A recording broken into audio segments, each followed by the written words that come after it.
संवैधानिक पदों पर बैठे हुए व्यक्ति को अपने जो अधिकार है और कर्तव्य है उनको उसका ध्यान रखना चाहिए, उसे अतिक्रमण नहीं करना चाहिए।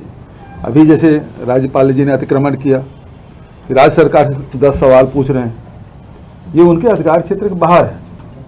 विधानसभा से जो बिल पारित हुआ है उसे हस्ताक्षर करना चाहिए, वापस लौटाना चाहिए। कर्नाटक में अब 61% की सुनाई दे रहा है, 56 तो पहले था, अब 61 भी करने वाले हैं।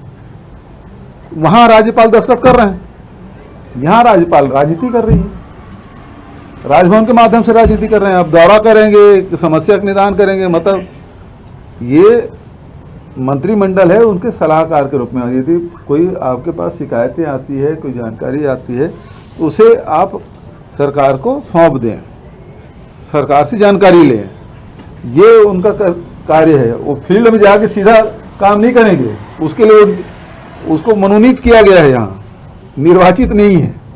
और निर्वाचित जनप्रतिनिधियों का दायित्व है कि इन समस्याओं के, जनता की जो समस्या है उसके निदान करने का काम करे। तो कार्यपालिका अलग है, विधायिका अलग है, न्यायपालिका कार्य बटा हुआ है, संविधान के दायरे में रह के सबको काम करना है।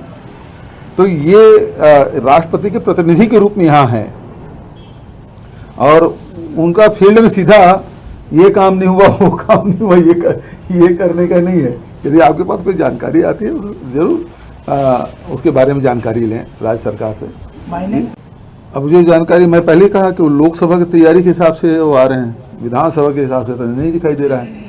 भारतीय जनता पार्टी और दूसरे उनके अनुषंगिक संगठन जरूर प्रदेश के हिसाब से उन्होंने फोकस किया है और उन्होंने 2 मुद्दे जो उनके बहुत प्रिय मुद्दे हैं, धर्मांतरण और सांप्रदायिकता, उसी को लेके चल रहे हैं और उसकी उनकी मास्टरी है।